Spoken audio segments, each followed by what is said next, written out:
Bonjour à tous, je suis Aline Marie-Christine Zomobem, humoriste de talent et romancière.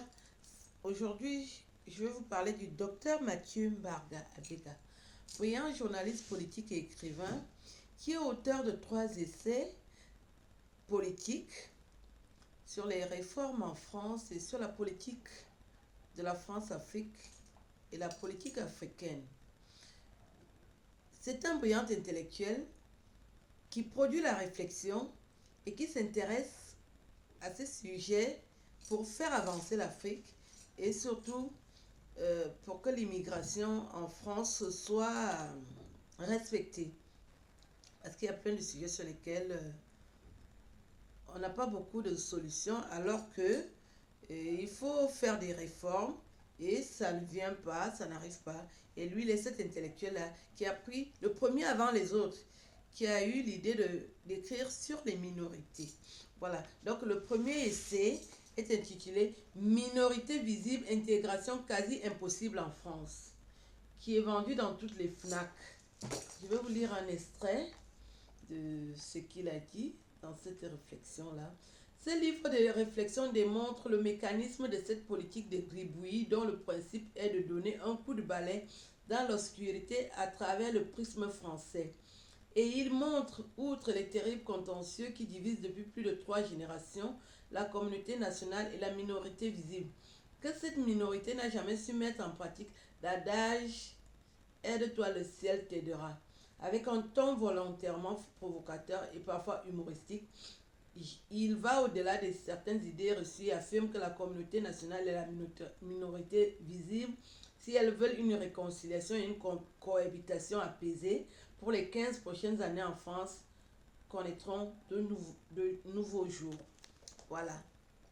Voilà un petit résumé de ce livre que vous pouvez acheter et vous allez le trouver dans toutes les FNAC en France et à présence africaine. Informez-vous, ne restez pas dans l'ignorance, chers Africains. Quand vous restez dans l'ignorance, il y a beaucoup de choses qui vont vous échapper. Et après, vous devenez aigri. Informez-vous, c'est très important. Donc, le docteur Mathieu Mbarga Abega, brillant journaliste politique et écrivain, passe sa vie à nous informer sur des choses que nous ignorons. Le deuxième essai est intitulé « En attendant la démocratie africaine ». Il aime bien utiliser ses portraits et il a raison parce qu'il y a parfois des analphabètes qui utilisent les ouvrages des autres pour dire que ce sont eux qui ont écrit.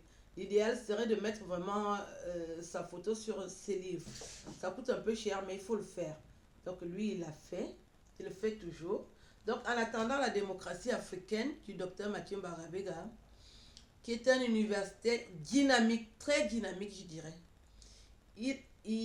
Voilà ce qui explique la mort programmée de l'Afrique subsaharienne, cette fois-ci par la faute de trop d'Africains d'aujourd'hui. C'est pourquoi les problèmes dont souffre l'Afrique depuis 1960 sont toujours là. Le racisme contre les femmes, à ça, une jeunesse africaine abandonnée à elle-même, des Africains complexés face aux puissances colonisatrices, les guerres civiles, les assassinats politiques, la famine, la santé, le manque d'eau, de l'électricité dans les villes et les campagnes, des voies de communication, un déficit démocratique plus large et surtout l'absence de solidarité entre Africains. Vous voyez que ça n'a pas changé. Ça n'a pas du tout changé. Et le dernier bébé, qui est intitulé « Paul Biya a peur de sa diaspora depuis 30 ans ». La diaspora camerounaise est interpellée et concernée. Procurez-vous ces ouvrages, vous allez vous édifier, vous allez être au courant de ce qui se passe. Parce qu'au Cameroun, il y a trop de mensonges. Et ces mensonges sont beaucoup plus récurrents depuis 32 ans. Vous ne pouvez pas tromper le peuple tout le temps. L'élection des présidents, c'est fait par le peuple. Et donc, quand le président méprise le peuple, il faut se révolter. Il faut dire non. Si vous êtes des suivistes, des laxistes, et vous allez vivre comme vous vivez là. C'est anormal, avec toutes les richesses du Cameroun, que des Camerounais souffrent. Ils tirent la langue. Oui, il faut le dire. Vous tirez la langue. Vous aimez seulement agresser ceux qui ont le courage intellectuel comme nous autres. alors que vous souffrez au Cameroun. Et la diaspora dit que le président a peur de nous depuis 30 ans. Parce que nous avons l'expertise et si nous venons au Cameroun, nous allons faire avancer les choses. Et le président ne veut pas ça. Parce que c'est un président qui n'aime pas son pays. Ah oui, il faut le dire. Paul Biya n'aime pas le Cameroun. Parce que s'il aimait le Cameroun, il allait associer la diaspora. Nous avons l'expertise pour changer le Cameroun, pour que tout le monde en profite. Mais pour lui, certains doivent profiter, pas les autres. Comme si lui, je ne sais pas ce qu'il a donné pour mériter ça. Il faut arrêter la mauvaise gouvernance, l'escroquerie, le vol, la corruption. Il faut arrêter tout ça. Dans ce livre, on a des extraits de cette mauvaise gouvernance. Dans cet essai optimiste pour l'avenir de l'Afrique et en général et du Cameroun en particulier, il y a une analyse qui montre à travers la politique du développement du Cameroun les terribles ambiguïtés dont use le président Paul Biya et les gouvernements qui se succèdent à Yaoundé depuis 1982 à ce jour pour se renvoyer leurs responsabilités dans la déconfiture politique, économique et socio-culturelle que connaît ce beau pays de l'Afrique centrale. Ainsi, par petites touches, j'analyse également les peurs des chefs d'État camerounais face aux Camerounais de la diaspora et je fais des propositions en faveur du développement durable du Cameroun d'aujourd'hui parce que chaque Camerounais doit y apporter sa pierre.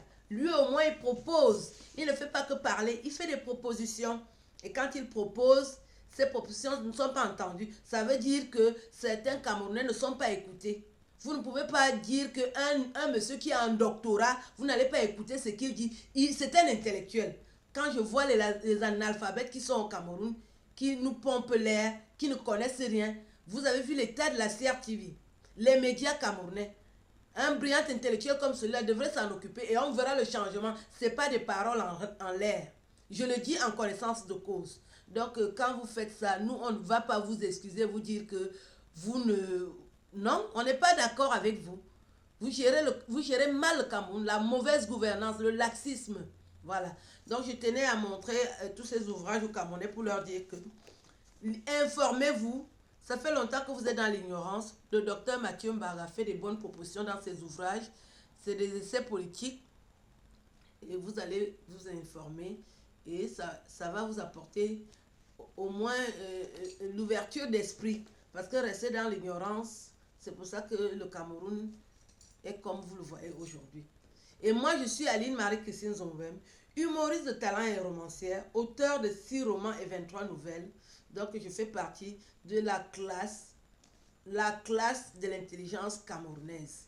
On n'est pas venu se prostituer en Europe et arrêter de nous confondre avec la masse.